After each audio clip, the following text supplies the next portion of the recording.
Boom, boom, boom. There we are. This is the first episode of a side project I'm trying to workshop. Uh, Most of the people that I interview are Puerto Ricans, Boricuas. And now this is kind of a sister project to the first one, FENcast. This is going to be called FEN Talks for now. Fenversations might be another name. But the purpose of this project is going to be interviewing international artists. And for the first episode, we got somebody whose work I find out thanks to a Facebook group dedicated to death grips. Uh, he posted one of his works. I love that it was very much inspired by not only death grips, but a lot by Basquiat, based on what I initially saw, and then what I saw in his catalog. Elijah Marshall, how you doing, dude? I'm doing well, thanks. How are you? Doing good, doing good. As I mentioned earlier, aprovechando, taking care of the little breeze we have over here in Puerto Rico. How about you, man? Where are you from? I know you're from the States, but Yeah, yeah. So I'm from New Jersey, living in Denellen currently. And, we had a bit of freezing rain this morning, but it's warmed up, a slight bit. So, we get a little bit of a reprieve. cool, cool, cool. Um, how far is your location from like Passaic? I have family in Passaic, so Penn State, not far. We're about a state over, like New Jersey and Pennsylvania, especially Philadelphia, because, Pennsylvania is a huge state, but, kind of Philadelphia metro area and, the area of New Jersey that I'm in, they more or less like, border each other. So not far at all. got you. So getting right to it, man. As I mentioned, I found your work thanks to the Death Grips group in Facebook. I think you had posted your own version of one of the album covers, if I'm not mistaken. So Yeah. I saw it, I was mind blown. I just had to check out your Instagram and I love the work. So that's kind of like Thank what I'm you. thinking how this whole project is going to move, like international artists whose work I just love on Instagram, trying to interview them, trying to find out what they got inside their brains and their creative process. So start from the beginning, like how did you get into the visual arts world? Well, I got into art, essentially from, I guess you could say the day I could, pick up a crayon, really. It's a bit of, contrived answer, I suppose, but that's just kind of who I was as a kid. I was that kid who could never really color inside the lines. One of my most distinct memories from like preschool actually was this teacher, who was especially nice to me. While all the other kids were like doing their worksheets and just kind of filling out the different questions, I would just take my crayons and just scribble all over the sheet and do nothing with it. But instead of getting, angry with me, this teacher would show the entire class, the beautiful art that I made, scribbling all over the sheet. And, that's just kind of something that came to me instinctually. You know, for most of my life, I never would have considered myself an artist. I've always hated art classes, just sort of being told what kind of a technical application I had to apply to, different art projects, they're, kind of emulating Jackson Pollock in elementary school using paint and marbles was pretty fun. But other than that, I could never really emulate, the different, art styles that were asked of me. So basically, I just made art on my own. Like, it was mainly cartooning that I was inspired by. Early on, I wanted to be a cartoonist, and then it never really amounted to much besides, a few cartoon panels that I would, drop concepts for and, you know, download using like a scanner, like during college. But it was mainly just scribbling in my notebooks and scribbling these very rough cartoons inspired by my surroundings. And it was only until I truly explored the very versatile and fun and intuitive world of digital art that I really thought that I could be an artist and share that with people I thought were cool, my friends, not so much my family, but I would just like kind of do like these cute little very simply done drawings via Microsoft Paint and just upload them to my Facebook page for fun. And it was so it was just fun, just kind of um drafting different concepts via that medium and just posting them. And interestingly enough, a Facebook friend of mine who had a page that was dedicated to making very poorly a poorly done redraws of album covers via MS Paint, had invited me to be a mod on that page. So I contributed quite a few, like I don't know how many, but I think it might have been potentially hundreds of different interpretations of people's different album art. And that really interestingly enough helped me familiarize myself with graphic design, and just kind of took it from there. I decided to try going from graphic designing via MS Paint to trying different apps on my phone. And that's how I ended up with Instagram and creating what I create now. Super dope. Was it difficult to transition from, I guess, pencils and stuff like that into the digital form? Well, it certainly took a lot of getting used to, because I was used to the friction of that the pen and the different types of art pens that I had would create with the paper. And that would enable me to stay fairly grounded in what I was drawing.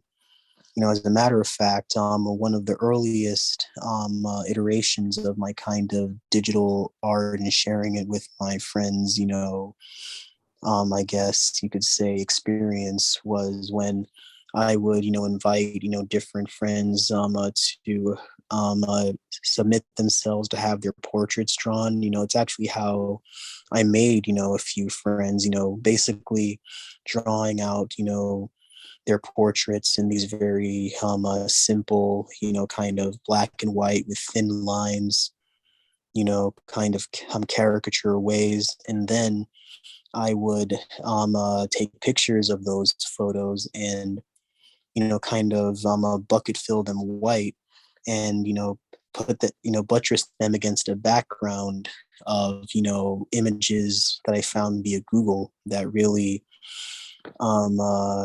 I think, emphasize, their different personalities and interests. And, that was a really cool way for me to exercise my creativity and learn how to use, the medium of digital art and graphic design. Super dope, super dope. So it served as a very good exercise to get used to Yeah. the program. Uh, I wanted to ask, since I found your work thanks to the Death Grips group, after Right. looking at a lot of your work, uh, music has been a big part of what inspires you. And Absolutely. based on your style, I can tell that Basquiat as well. But what other artists or people have inspired your work? Well, certainly, I derive inspiration from all over. Um, uh, sorry, my experiences, and as well as a litany of art that I experienced via social media and the like. However, the primary artist that I would say had the biggest impact, besides Jean-Michel Basquiat, would have to be Kerry James Marshall, who I think is brilliant for being able to take that kind of Southern minstrel caricature of Black people that was utilized to denigrate us, back during the Reconstruction era, and transform them into these beautiful, motifs and portraits, emphasizing Black beauty and excellence and struggle and heritage in such beautiful ways. And I can't recommend his work enough. Also, the raw emotion and the abstract beauty interwoven into the works of Francis Bacon also, provides some, level of inspiration for me. But when it comes to music, that's definitely a primary inspiration for me because I don't know if you were like privy to this information prior to this interview, but I'm like the creator and like the admin of the Death Grips group that I post my art in. Yeah, so it's Death Grips and my favorite bands, they have a huge influence on the work that I do and the concepts and the vigor with which I often apply to my like aesthetic, right? So in being like the admin of this group and also being so passionate about Death Grips, the lyricism, the production, the performances, like incorporating that influence into the artwork, as well as all those who have influenced me, over that period of time. Like, that's really what fuels my art, I believe. Gotcha. And it really comes out because a lot of their music can be a little hectic. So Yeah. especially for the person who's not accustomed to hearing that type of sound. And it comes out in your work. Like a lot of it can be a little bit hectic to the untrained eye. Yeah, So, and I would add, oh, sorry. yeah, go ahead. But yeah, I would add that it's a perfect, I think, partner for the work that I do, because Death Grip sound, it's very primordial, but it's also futuristic at the same time, just like using the kind of primitivist aesthetic, but using graphic design and something as futuristic as that, and something as versatile and technology driven as that in order to produce it.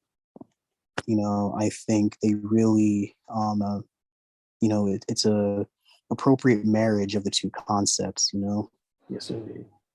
It's like, who would have thought that the old could blend so very well with the new? A lot of people might have said this would never work. This would never meet the masses, but it's a very good marriage, if I do say so myself. Exactly. As mentioned before, a lot of what inspires you is music. So I wanted to ask, have you made any artwork for any bands or solo artists? Have you had that opportunity yet? I have the most recent album cover that I posted to my Instagram was for a band called West of Neptune, which is a fantastic, metal band, and their music, concerning social issues, climate change, racism, the political polarization in the United States, and how that impacts their lives as well as their personal struggles. It's just incorporated so well into the powerful riffs and performances, and just musical virtuosity that they put on display. And I was really, when I heard their album, I was incredibly proud to be able to contribute to their vision, even if the album art, is just perhaps arguably the superficial aesthetic aspect that's designed to like just draw the eye to the music, and the music is truly what it's all about. It's still an honor and a privilege to be able to contribute to that. You know, such a beautiful production. Gotcha. What was the name of the band again? So people know. West of Neptune. Gotcha. And are they also from Jersey? No. I forget where they operate. However, they're most certainly worth checking out. You know, they're on Bandcamp. You can find their work there primarily, and they should be coming out with a cassette fairly soon. Super. And perhaps even a vinyl record, which of course I'll be picking up because, you know, that's my work on there, you know. For sure. Gotta have that right on the display. Exactly. I also wanted to ask,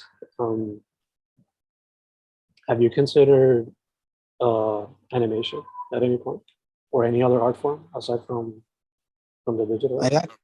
I've dabbled in simple animations in the past before, especially when I used to work on a Facebook page dedicated to Microsoft Paint album art, because you know, realizing the versatility of, you know, digital art, and realizing that I could just erase this and then add this element and this element, or I could just, you know, edit it this way and then put all these images in quick succession in, like, you know, a GIF maker online.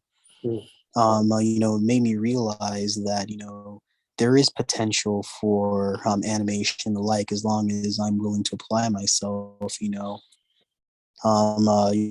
being a working person, you know, you might not have as much time to dedicate to making lots and lots of animations now. But, you know, back when I was like a student, because during that time I was a student and I had the time to do it, you know, it was fun to be able to, you know, animate, you know, a Radiohead album cover, or different album covers, to do like really like cool or weird things, and, you know, just give that a try.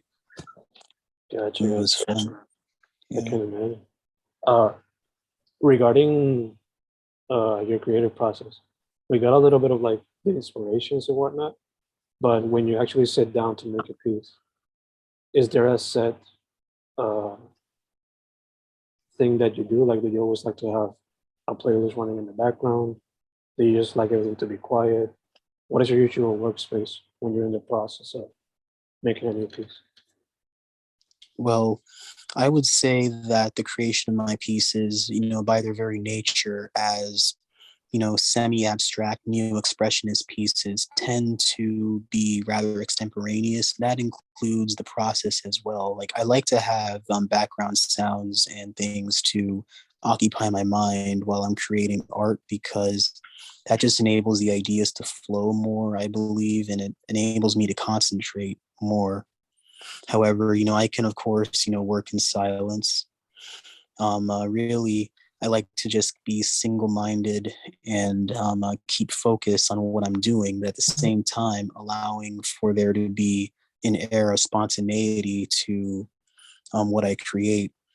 Like, I never want to go forward with a truly concrete idea for what I want, you know, to produce. I ultimately want to have only a vague idea of what I want. Like, for example, if I'm drawing Venom, you know, in that kind of new expressionist style, I just want to have a vague, you know, kind of um, uh, child's a scribbling idea of what kind of Venom I'm going for, and then just kind of build upon that, you know, and use the different tools and brushes at my disposal, experimenting with different approaches, you know, and just keep going and adding more and more until I have, you know, a bit of a maximalist, you know, like negative space filling, you know, expanse of um, uh, lines and icons and drawings, just kind of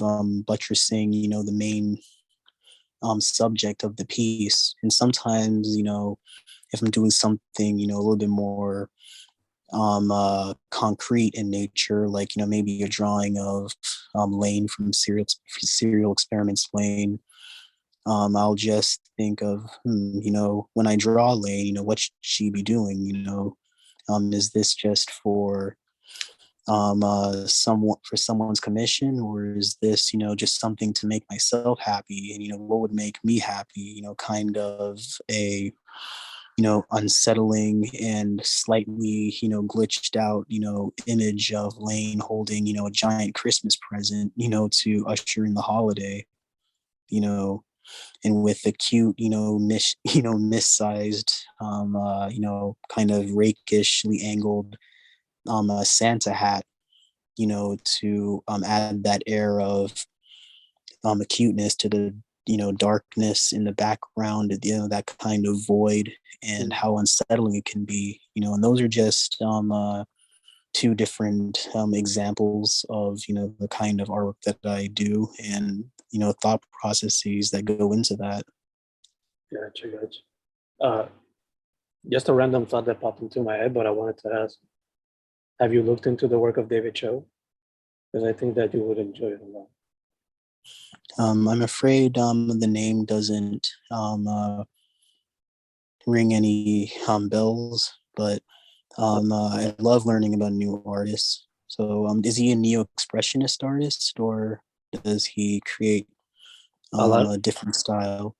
A lot of his work is heavily inspired by like graffiti, comic books, stuff like that. A lot of street art.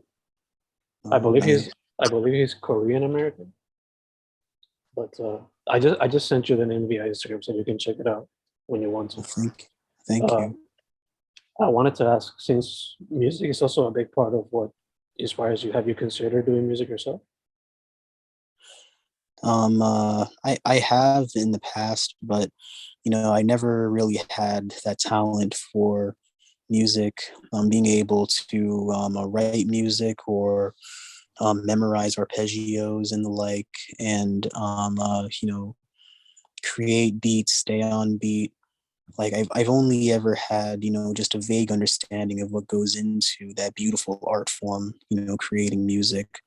And I can listen to as much music as I want, I suppose, but when it comes to creating music, it's something that you truly have to be dedicated, and also to a certain extent have the kind of mind for, because when you see people, even those who haven't made it big, or may not even consider themselves professional musicians, or rather hobbyists, they just it just kind of clicks for them, what it is they want to create. My friends share their music with me all the time. I have a friend from the UK who goes by Angus Rays, who makes the most like mind-bending noise and experimental electronic and hip hop tinge music that one might hear, and though they have not yet to be a household name, they're kind of still traversing the underground where they are. They're still nonetheless have that idea of what they want to create via music. They have the production chops. They know how to incorporate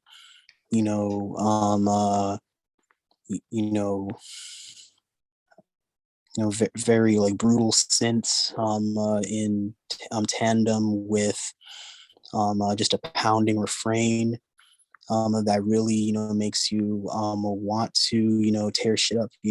Like that's just their talent. And me, like I've never really could figure out my way around that.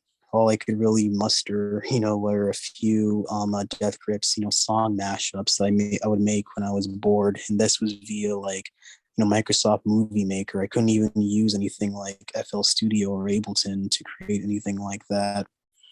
I never really had the I guess drive to be able to learn something like that. But who knows? Maybe one day I'll get so inspired and have the time, the energy, and maybe even the support base to be able to do something like that.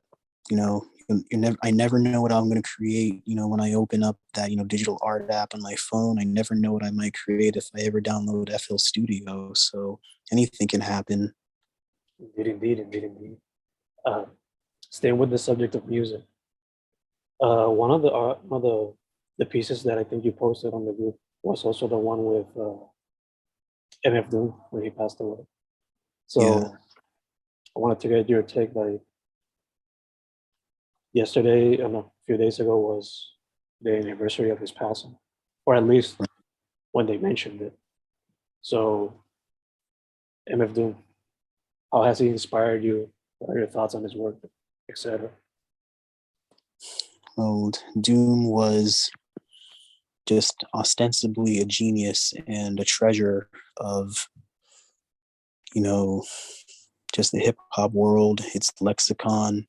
It's whatever impact hip hop will have. Doom will just inevitably be a part of that.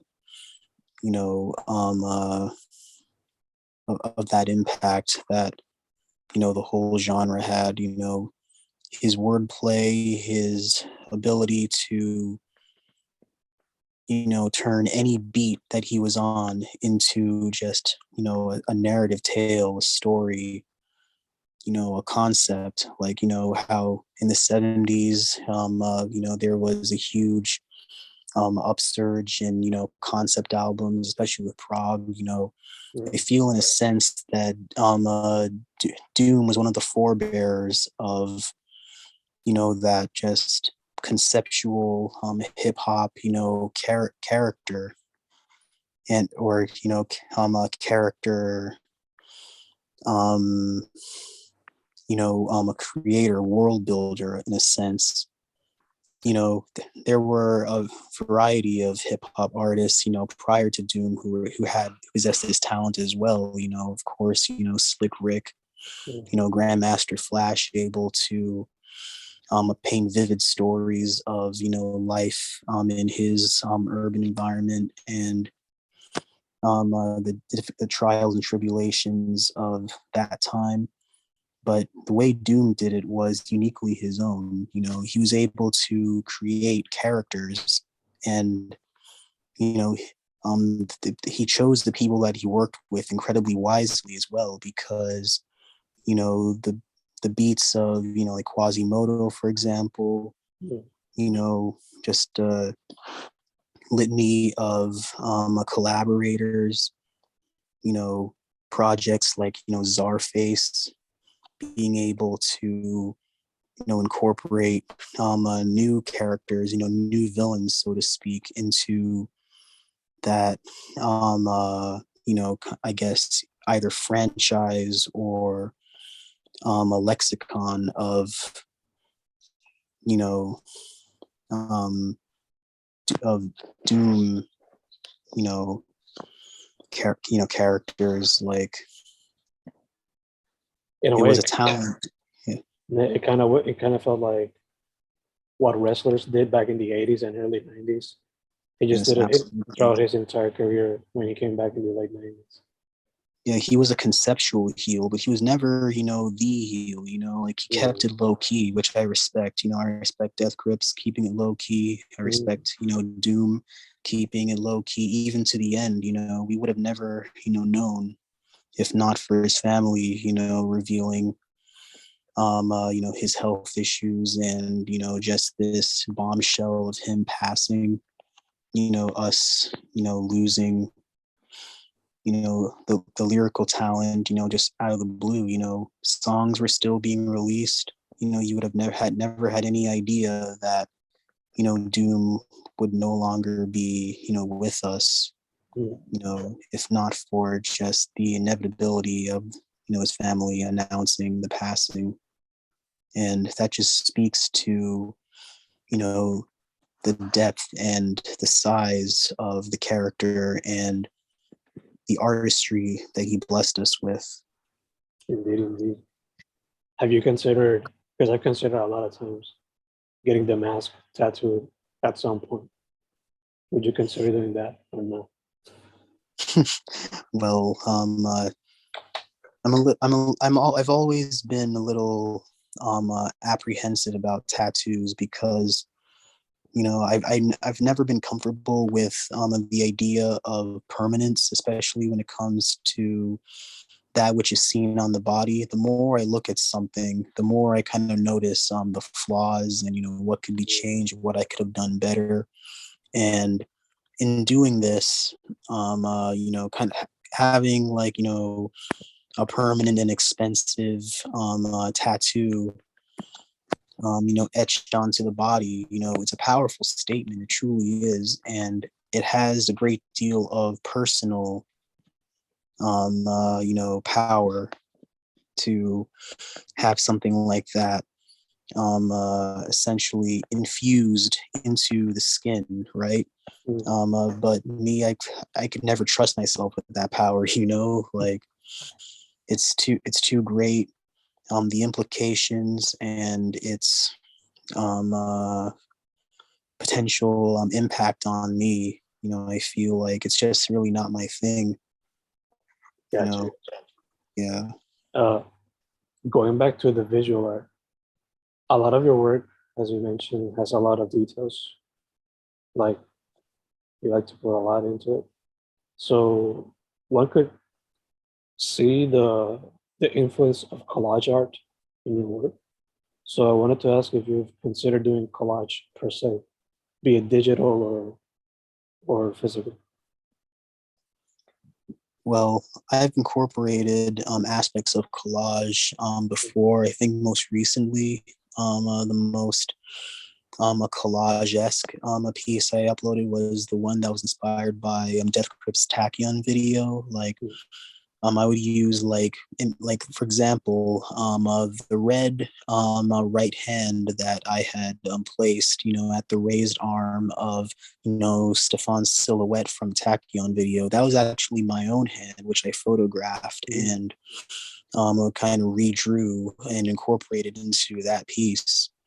And, you know, kind of incorporating the gas mask from, you know, the I've seen footage a video that was incorporated there, as well as different images from the Tachyon video, as well as, you know, some symbolic images like the flower from the Death Tarot card that I place at the top. Yeah, you know, collage is definitely an influence and a inspiration for me, and especially in figuring out what to do with negative space. Because, you know, a lot of artists, you know, have difficulty kind of dealing with negative space, and whether they use it as, you know, a boost to their image or whether it's a hindrance.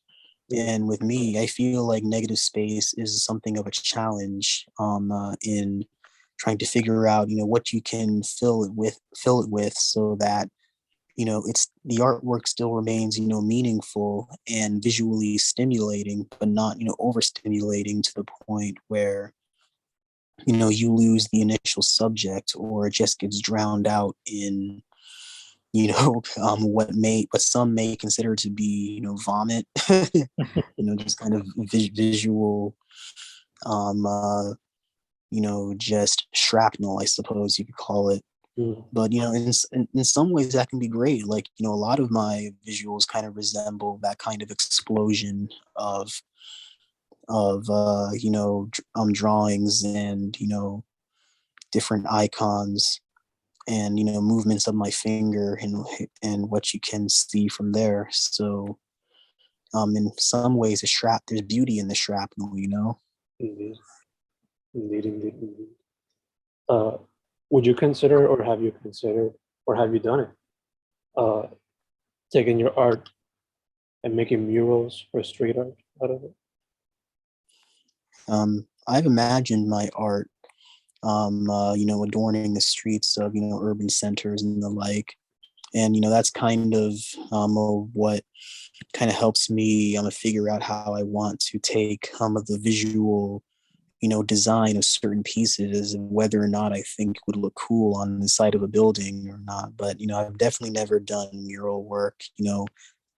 It's pretty like everything on my Instagram that I've ever made has been done via, an app on my phone, and never have I done anything as grand and organic as, doing real street art or mural art, graffiti, nothing of that sort before. Gotcha. But you would be definitely open to it in the future, perhaps. Well, yeah, I remember getting in trouble with my parents, when I was a little kid for drawing a school bus on the wall. That was so maybe that could be an example. Yeah. I mean, that's always a classic. Yeah. Don't you dare paint on the walls. Nope.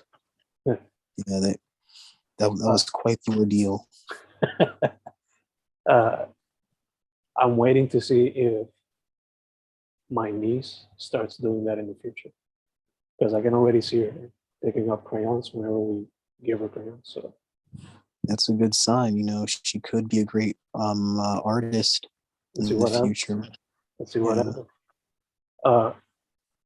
Dude, what would be your advice for somebody who wants to get into the visual arts?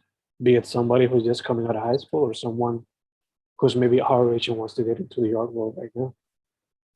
Well, my advice is that you're already doing great because you have the interest. That's the first step, is just to have the interest. If you're not interested in it, you're not going to continue to do it because it doesn't excite you, it doesn't inspire you or drive you to want to do it more. But once you have that interest, all you have to do is go ahead and do it. It's more accessible than ever, to be able to create digital art, with, or create visual art in general. You can sketch out a design of any kind, on, a piece of paper, and then you can take a picture of that piece of paper and upload it to, any kind of art app and, just really learn, the contours and the features of that app in order to be able to take that design drawn on paper, be able to scribble out anything that you perceive as a mistake, add in, things to make that, piece more striking to you. You can obscure the piece artistically. You can make it more vivid.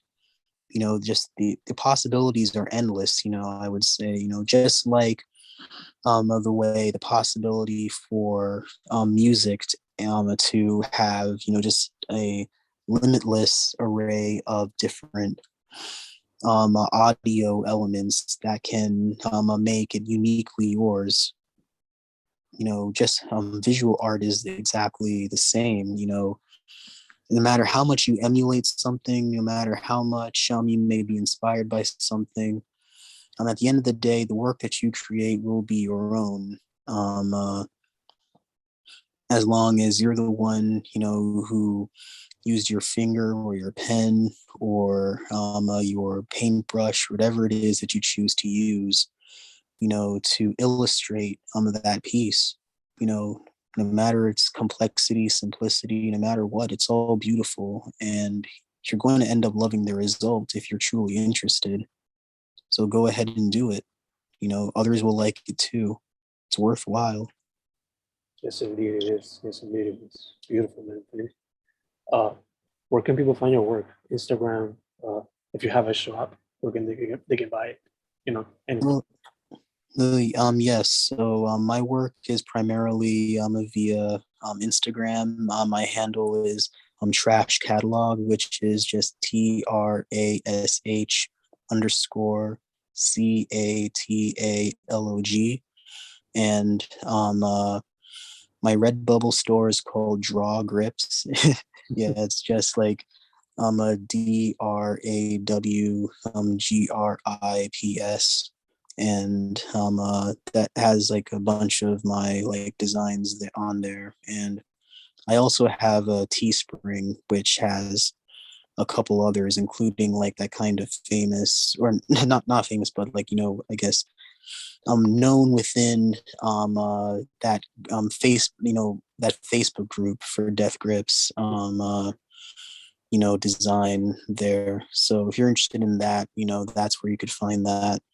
But primarily it's about the art and kind of sharing with me in that process of just filling that profile with different iterations of artwork.